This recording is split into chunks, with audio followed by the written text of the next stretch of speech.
Welcome to Buckeyes Tomorrow Morning for Wednesday, October 18th. I'm your host, Tom Orr. The Penn State game is in 3 days. The game against Michigan in 38 days. We're at the point where I can just do these by without even having to think about it. That's we are getting it. It's about to get real, Tony Gerdeman. Buckeyes about to face one of their biggest challenges, probably the biggest challenge so far this season, with the Penn State Nittany Lions. We're inside the Woody Hayes Athletic Center. Just got a chance to talk to Ryan Day and Jim Knowles and Chris Holtman. Probably mostly going to focus on the first two today. It is a pretty significant football game. This is a game where you've got two quarterbacks. You've got Drew Allar, who Ryan Day talked a little bit about recruiting, and you got Kyle McCord, who is Ryan Day's starting quarterback. You got actually a third quarterback, because we got to talk about the Devin Brown package too. But this is a game where you got two first-year starting quarterbacks in McCord and Allar. It feels like we are headed for a game that is going to be low scoring and therefore fairly close, and it might very well come down to one of those guys making a play, either a good play or a bad play. Well, and we haven't seen Drew Allar throw an interception yet this year. I think he has 12 touchdowns to no interceptions. So forcing that interception, forcing those turnovers, starts with a defensive line and just creating some discomfort there. He's checked down a lot. He's been safe with the ball. And that's a tough guy to trap when he's always looking for his outlet. So that's going to be interesting to watch. The Penn State quarterback from Ohio, the Ohio State quarterback, not a lot of people know this. Philadelphia is in Pennsylvania. So it's an interesting little sidebar there. Yeah, that is kind of an interesting little spin on things. And Drew Allar was someone who Ryan Day kind of made a run at late in the process from Northeast Ohio. He was someone who sort of came on late in the process and just sort of was rated okay, and then just kind of the more people saw him, the better he was, and the higher he ended up going up the ladder. But the Drew Allar story is really kind of a spin-off of the Quinn Ewers story. Yeah, for sure. And the reason Ohio State didn't really recruit Drew Allar is because they had Quinn Ewers in that same class of 2022. And then when Quinn Ewers reclassified to 2021, now they needed a quarterback in the 2022 class, so they reached out to Drew Allar, who had already been committed to Penn State for a while, and he was like, kind of thanks but no thanks. I really like it here, and I've seen him tell other people that barring anything unforeseen, he wasn't going to change his mind. And so Ryan Day said, I respected the family, respected the decision, but you had to check. I mean, you don't know unless you ask, and so you shoot your shot and then you get shot down. Yeah, you miss 100% of the quarterback conversations you don't have. And, Ohio State ended up coming out of that 2022 class with Devin Brown, and Devin Brown is someone who is maybe going to play a bigger role in this game than we would have thought 7 days ago, because Devin Brown obviously was involved in that goal line package. And, Ryan Day was asked, is that something you're planning on doing this weekend? And shockingly, he did not answer the question directly. That was one that I was like, boy, I'm not expecting a yes or no answer on this one. But it does sound like that's something they are planning to continue using in the future, whether it's this weekend or after that. Yeah, and not just using what we've seen, but building off of it and doing other things, because that's basically one of the things he talked about. You can't just do that. You have to do something off of it as well. And so it'll be interesting. When do they show the off of it? When do they show the tangent against is it against Penn State? And one of the questions we had was, why do it? Why show it against Purdue? And then he talked about a little bit about that, just wanting to see it in action. You do it. You'd rather see it in action against Purdue to know if you should even break it out against Penn State. Because if it doesn't work at all against Purdue, you're like, well, I guess that answers our question. Yeah, that reminds me of 2008 when Terrell Pryor, another quarterback from Pennsylvania, came into the game and against Penn State. He was the starter for Ohio State. The game was at home.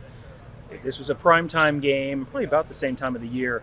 And Terrell Pryor had one mistake. He had a fumble near midfield, and boy, that was it. They lost the game, I think, 10-6. So yeah, this is a very high stakes game. You want to. I kind of got the idea when he was talking about it. Just you break it out in a little bit of a lower stakes situation, and you. At Purdue is a little bit more of a there's a little more tolerance for mistakes, or if you're concerned about a potential mistake there, then there will be this Saturday against Penn State. Something else we saw a bunch last week that he was asked, are we going to see more this weekend is Dallan Hayden. And, he went into a little more detail about the why, in terms of why Dallan Hayden has not necessarily taken on the role that I think a lot of Ohio State fans would like to see him have. But also, he didn't sound like it definitely was not, now he's our RB1. No, for sure. And they are still going to explore the redshirting situation. They said it's a decision they don't have to make right now.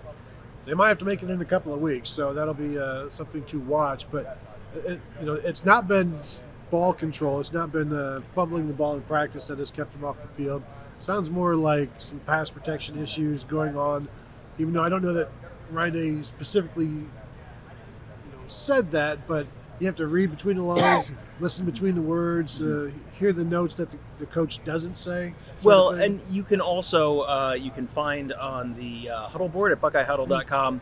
I've already recorded the 2 shows with Ross Fulton for this week. Those will be going up on in it 1 day for the offense and 2 days for the defense. They're already posted on our huddle board. The offense show, the defense show will go up a little later on today. But I asked Ross about that. I said, I was kind of getting the vibe from Ryan Day's post-game press conference that it was maybe a blitz pickup, pass pro kind of situation. And he said he does, he has seen some of that as a potential issue. Hayden just not quite, he's not as big as Chip Trainum. So, if you've got a defensive lineman, you would rather have a Chip Trainum size running back there. And so then it just becomes a matter of sort of risk tolerance and balancing. Because Ryan Day did say when he's got the ball in his hands, he's doing great stuff, and he looks best with the football in his hands. Yeah. So I'm sure there are a lot of people saying, well, then what you should put in his hands more on Saturday. But the clipboard. Yes, that is the reason why that may or may not happen. Speaking of other things that may or may not happen, let's talk about the status of all of the injured Buckeyes. Denzel Burke, Travion Henderson, Emeka Egbuka, Mayan Williams. Am I missing anyone? No, I think those are the ones he got asked directly about. Right. Yeah. And Tony, why don't you fill us in on all of the news that we learned about all those guys? According to Ryan Day, he hopes that they'll all be back. So great. I think the bigger news would be if the coach says, well, I hope they're not back. Yeah. Good riddance. Very, very little information, very little nuance, very much coach speak 101. But I don't know that, I don't think we've heard that any of these things are significant or severe. And he's normally told us if it was, but I don't know that he's ever going to be very open prior to a Penn State game or a Michigan game. Right. This is one of those things where, why did you show the Devin Brown package the week before? Well, there's a reason. Why would he tell us? Yeah. Where, make Penn State prepare for something else. Make Penn State wonder, are you going to have Emeka Egbuka? Are you going to have Travion Henderson? Are you going to have Chip Trainum? Are you going to have Mayan Williams? I mean, all the Denzel Burke. These are all potentially very consequential players for how this Saturday's game shakes out. So make Penn State wonder until the last possible minute. Well, yeah, if you say, Emeka's going to be back, that means the defensive staff doesn't necessarily have to go look at Brandon Innes. And how far back do you have to go to find stuff on Brandon Innes? So it's the wasting of time situation that coaches love to make other coaches do. For being a fraternity and a brotherhood, a coaching brotherhood, they really like to give each other dog work. No one in a fraternity has ever wasted time before, Tony. It's like it's very much one of these things where I had to do it when I was coming up. I had to do it as a coach or fraternity brother, whatever. So of course, pass it on to anybody else in the same profession. College football coaching hazing. Yeah. On the other side of the ball, defensive side of the ball, got to talk to Jim Knowles, and he was asked first of all about the Penn State offense and the fact that the Penn State offense is very good, but they're not explosive. This is Jim Knowles came into this year talking over and over about, hey, you got to limit the explosives, and they've done a great job of that. And now you're playing a Penn State team that's in the 120s in terms of 20-yard plays and 30-yard plays and 40-yard plays. That, he was asked about the running backs and the lack of big plays on the ground, but, that doesn't sound like something he's just kind of banking on. Like, well, they haven't done it before, so I'm sure we'll be fine on Saturday. Yeah, he said he doesn't look at the stats. He looks at the film, and he sees two good running backs, which we've seen them be very good running backs. they're still the same running backs, but they're just not running for as many yards this year as they did a year ago. And so when you examine all of this, you look at the potential, the players at their best, because you need to prepare to play players at their best. But talking about the big play offense that Penn State does not have, he said he knows it's there. So you just have to prepare for all of the possibilities. You can't prepare for, hey, they haven't done it yet, so I'm sure it'll be fine. What are the odds something goes wrong now? This is also a Penn State team that has not played a lot of close games, so they probably have not had to show a lot. You go back to last year, and these same running backs were ripping off. I mean, I remember some long runs against Auburn, for example, down in Jordan-Hare. But they have hit big plays in the past. It's not that they're incapable.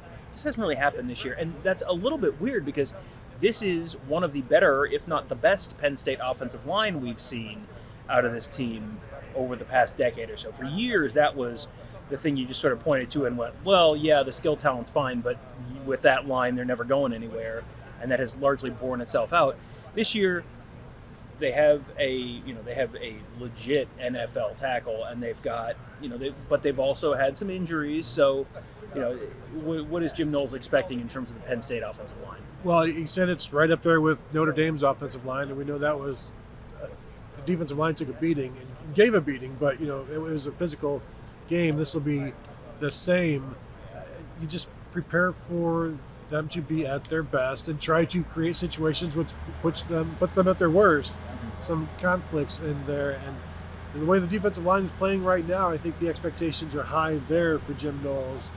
But this is going to be a physical fight for 4 quarters, and field position. It's going to every cliche you've ever talked about with Big Ten, field position, turnovers, all of the stuff that you've grown up with is going to be on display in this one. And you might even get a little Big Ten weather. That was, last Saturday it was kind of 50 degrees or so and cloudy and then raining. You might get something similar. The forecast has changed a little bit off and on, but Ryan Day talked about the fact that they know that's just the reality of life in the Big Ten, speaking of things that have been true in the Big Ten for 30 years. And, they just kind of have to prepare accordingly. Yeah, global warming has not yet reached the Midwest, but it's one of those things Ryan Day talks about. Well, if everybody has to deal with it, we're all on the same page. But they have practiced outside in the rain a few times this fall. So they practiced on grass last week to prepare for Purdue.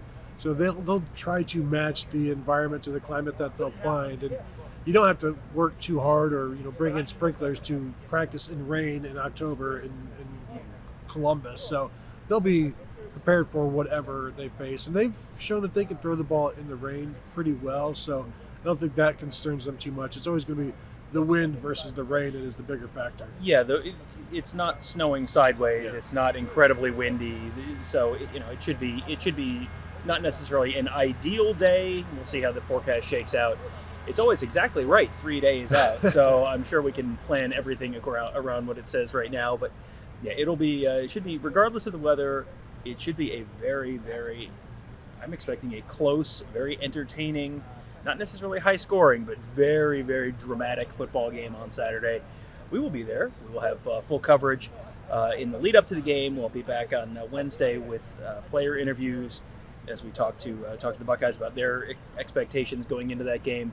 Then we'll have our usual bold predictions episode of Buckeye Weekly. We'll have our game preview show. We'll have all that stuff coming up. And it's a big recruiting weekend as well. Mark Givler just dropped a Skull Session column on the Huddle board at BuckeyeHuddle.com looking at what the rest of this 2024 cycle might look like for the Buckeyes. Going to be a very, very big recruiting weekend. A lot of big names, both current commits and potential targets for 2024, 2025, 2026, and beyond in the Horseshoe on Saturday. So going to be a lot of stuff to talk about. You can talk about it all at BuckeyeHuddle.com and at YouTube.com/BuckeyeHuddle. That will do it for today. Thank you guys all for joining us. Have a great day. We'll talk to you tomorrow.